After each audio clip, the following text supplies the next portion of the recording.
Good afternoon, all of you. I am Vijay Kumar Shukla. Today, I am going to deliver lecture on Family Law LLB Honors third semesters. आज हम LLB honours third semester का paper 4 family law पारिवारिक विधि के बारे में discuss करेंगे। पारिवारिक विधि के बारे में जाना जाएगा। पारिवारिक विधि का यूनिट फर्स्ट के बारे में डिस्कस करेंगे। यूनिट फर्स्ट का जो सिलेबस है हिंदू लॉ के नेचर के बारे में, हु इज हिंदू, हिंदू कौन है, sources of Hindu law and Hindu marriage act 1955 के सेक्शन 5 to 25 का ये आपका सिलेबस है। ये सारे क्वेश्चन प्रीवियस ईयर्स में जो पूछे गए क्वेश्चंस एग्जाम में, आपके एग्जाम में वो सारे क्वेश्चंस दिए हुए हैं। 2015 discuss silent of the Hindu marriage act, silent feature of Hindu marriage act, ये सारे क्वेश्चंस हैं। इन सिलेबस में से 3 क्वेश्चंस, जो 3 क्वेश्चंस हैं बहुत इंपॉर्टेंट क्वेश्चंस हैं जो आपके एग्जाम में पूछे जाने हैं। जैसे फर्स्ट क्वेश्चंस जो है who is Hindu, what are essential condition of valid marriage under Hindu marriage act 1955, discuss in detail. Hindu कौन है, हिंदू विवाह अधिनियम 1955 के अंतर्गत वैध विवाह की आवश्यक शर्तें क्या हैं, विस्तार पूर्वक उल्लेख कीजिए। दूसरा जो इस यूनिट से इंपॉर्टेंट क्वेश्चंस बनता है वो discuss the ground of divorce under Hindu law, discuss with the help of case laws. Hindu विधि के अंतर्गत विवाह विच्छेद यानी तलाक के आधारों की विवेचना कीजिए निर्णीत वादों की सहायता से। जो केस लॉज आए हैं, केस लॉज के माध्यम से विवेचना करनी है, डिस्कस करना है। थर्ड क्वेश्चन जो है वो इम्पॉर्टेंट क्वेश्चंस बनता है discuss the ground of voidable marriage under the Hindu marriage act 1955। Hindu विवाह अधिनियम 1955 के अंतर्गत शून्यकरणीय विवाह के आधारों की विवेचना पर संक्षेप में परीक्षण करना है, जानना है कि हिंदू विवाह के जो शून्यकरणीय विवाह हैं उनके कौन कौन से आधार हैं। तो 3 क्वेश्चंस ये इंपॉर्टेंट क्वेश्चंस हैं, आपके एग्जाम में पूछे जाने हैं। हम लोग पहला प्रश्न है who is Hindu and what are the essential condition of valid marriage under Hindu marriage act 1955 के बारे में जानेंगे। तो पहला क्वेश्चन हु इज हिंदू, हम लोग ये जाने हिंदू कौन है।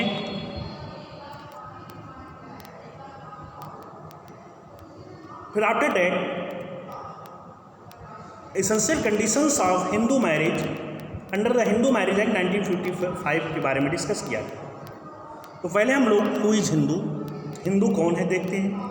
तो जैसे कि आपके स्क्रीन पर दिख रहा होगा, अकॉर्डिंग टू मैंने जूरिस्प्रूडेंस विद शास्त्री थे, उनके अनुसार Hindu law is the law of smriti. Hindu law है जो smriti is the source of the Hindu law, means what is remembered as expounded in the Sanskrit commentary and digest. तो मैंने बताया कि हिंदू लॉ एक स्मृति लॉज है जो कहाँ पाया जाता है, एक्सपाउंडेड कहाँ दिया गया है, Sanskrit commentaries.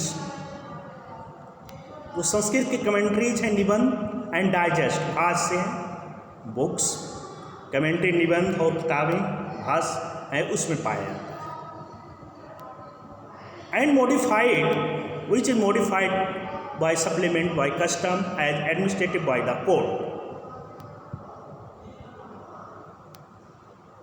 Who is Hindu, Hindu is general term embracing all those who are commonly known as Hindu. Hindu एक जर्नल टर्म में, एक सामान्य भाषा में सामान्य शब्द में कहा जाए, वो लोग हैं जो इम्प्रेस करते हैं, विश्वास करते हैं, प्रोफेस करते हैं हिंदू रिलीजन्स में, उन्हें हिंदू कहा जाता है। The term Hindu denote all those person who profess Hindu religion. कोई व्यक्ति हिंदू रिलीजन प्रोफेस करता है, या तो बाई बर्थ करता है, आइदर बाई बर्थ और by conversion to the Hindu faith. Hindu faith में या तो वो बाई बर्थ जन्म से, या तो बाई कन्वर्जन से विश्वास करता है, तो उन सभी व्यक्तियों को हिंदू कहा है। तो we can so said that Hindu by birth और हिंदू बाई कन्वर्जन्स। जो ये टर्म्स हिंदू है, the word Hindu has been originated from the word Sindhu. originated the word from Sindhu region and propounded the alphabet S as H. Therefore, they started calling the people living eastern side of Sindhu as Hindu and land called Hindustan. Person to whom Hindu law applies. Second बात आती है कि Hindu law, जो हिंदू विधि है, किन व्यक्तियों पर लागू होगी। तो हिंदू अनकोडिफाइड लॉ, अनकोडिड जो असंहिताबद्ध है, applies following categories of person. Uncodified laws means जो संहिताबद्ध नहीं है, कोड नहीं किया गया है।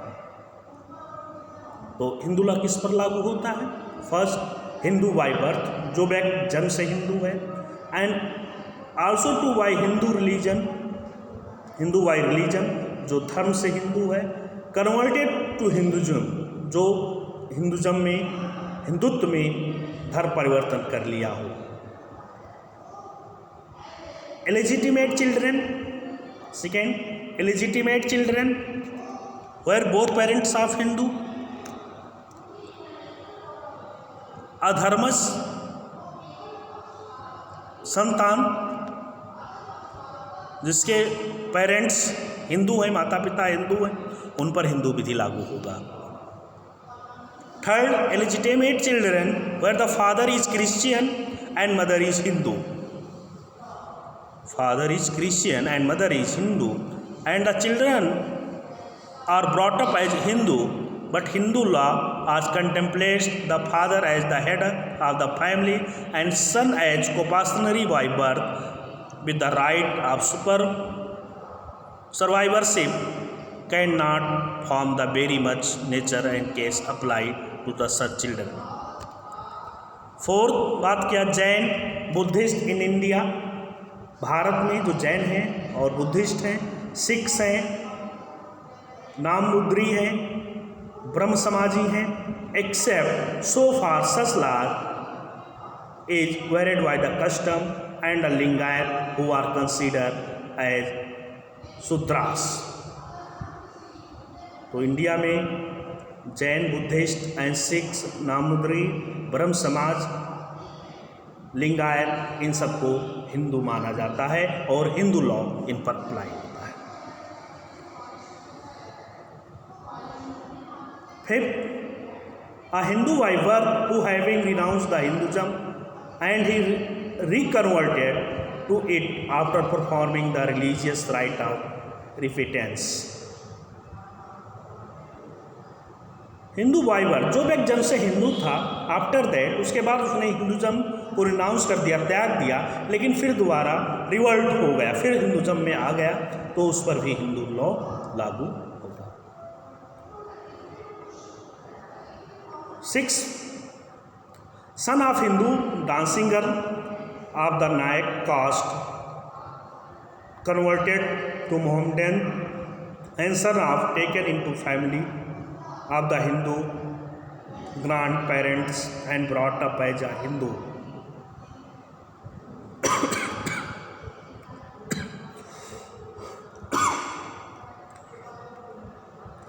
ब्रह्मोस आर्य समाजी एंड संथाले आप छोटा नागपुर, इन पर भी हिंदू लॉ लागू होगा।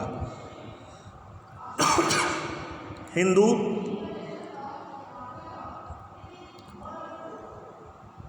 who made a declaration and they are not Hindu for purpose of the Special Marriage Act.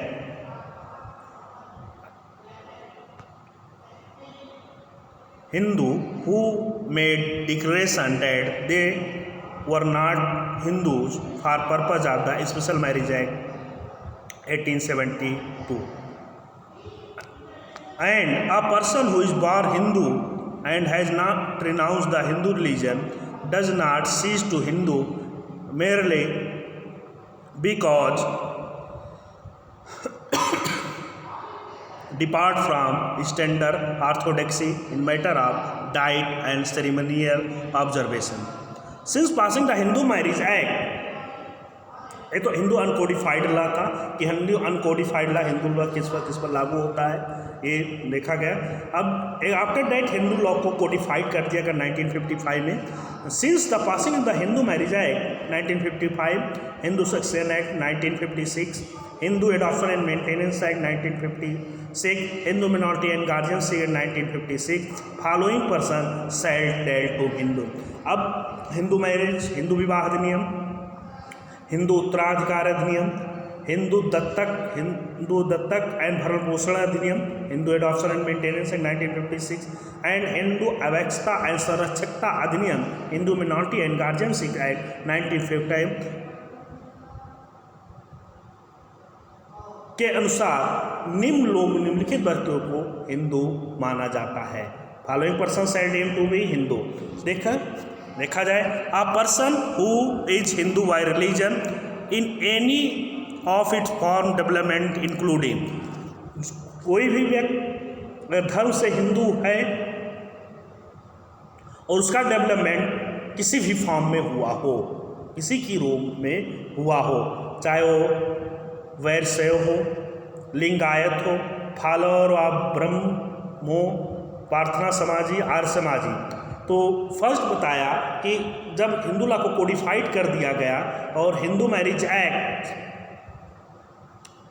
Hindu adoption maintenance act, Hindu minority and guardianship act, Hindu succession act पास कर दिया गया, तो बताया कि कोई व्यक्ति जो धर्म से हिंदू है उसका डेवलपमेंट किसी भी फॉर्म में हुआ हो, चाहे वो वीरशैव फॉर्म में हुआ हो, लिंगायत फॉर्म में हुआ हो, और चाहे वो ब्रह्म समाज का फॉलोअर हो, चाहे प्रार्थना समाज का फॉलोअर हो, चाहे वो आर्य समाज हो, मतलब इन सबको हिंदू माना जाएगा।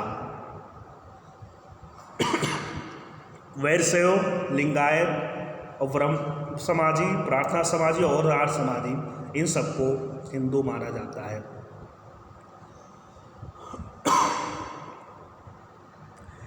Second, any person who is either Buddhist bye religion, जो धर्म से बोलता है, Jain bye religion, Sikh bye religion,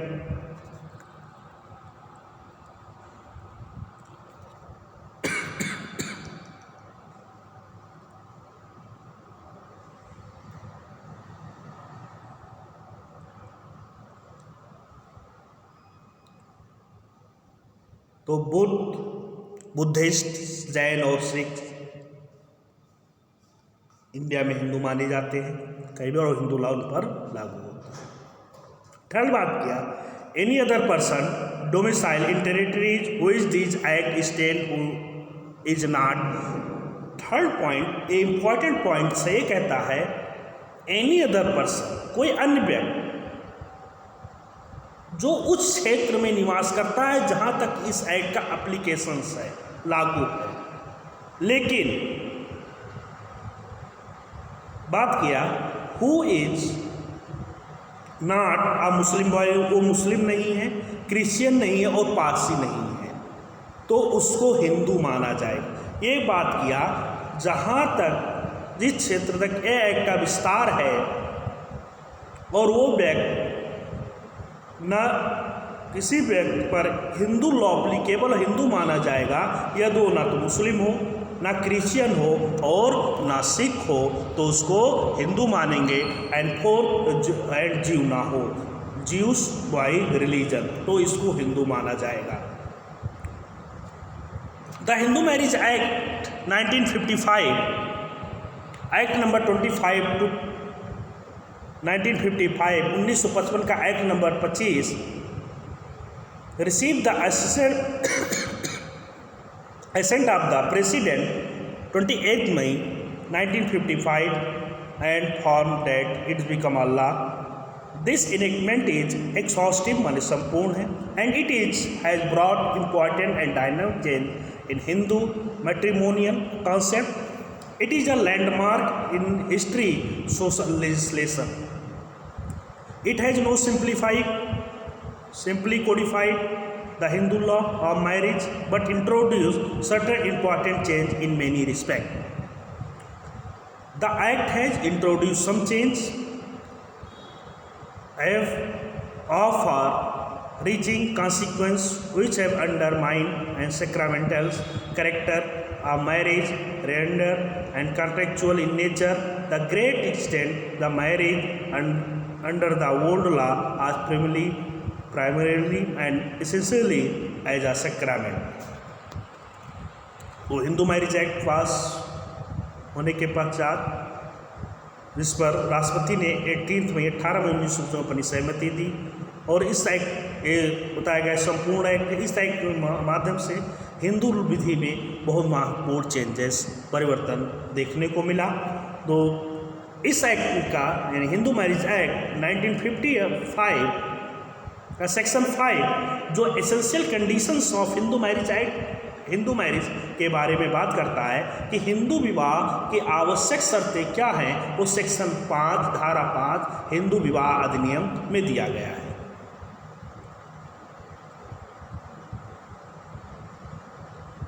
तो एक केस आया Valsamma Paul versus Cochin university. The supreme court has held as regard the validity of Hindu marriage under the act, recognition of marriage by community or by parent or of the spouses is not any prerequisite. If the condition laid down in section 5 are fulfilled, the marriage is valid. अगर section में 5 में वर्णित जो शर्तें हैं अगर उसको पूरा किया जा रहा है तो शादी विद्यमान शादी होगी। Essential condition of valid marriage में be describe under following elements. अब क्या 5 कंडीशंस सेक्शन 5 में दिए गए। पहला कंडीशन बात किया है मोनोगेमी, एकल विवाह। 3 चीज़ें मोनोगेमी, बॉयगेमी और पोलोगेमी। मोनोगेमी एकल विवाह, बॉयगेमी 2 विवाह, पोलोगेमी बहुविवाह। तो हिंदू मैरिज एक्ट मोनोगेमी के बाद first condition provide neither party has spouse living at the time of marriage, section 5 sub clause. विवाह के समय जो स्पाउस है, पति या पत्नी, हस्बैंड एंड वाइफ, उनका कोई पहले से जो पक्षकार से उसके कोई पहले पति या पत्नी ना। सेकेंड बात करता है साउंडनेस ऑफ माइंड, स्वच्छ दिमाग का होना चाहिए। At the marriage, at the time of marriage, विवाह के समय कोई भी पक्षकार neither party incapable giving to valid consent, विद्यमान सहमति देने में अक्षम ना हो, in consequence unsoundness of mind.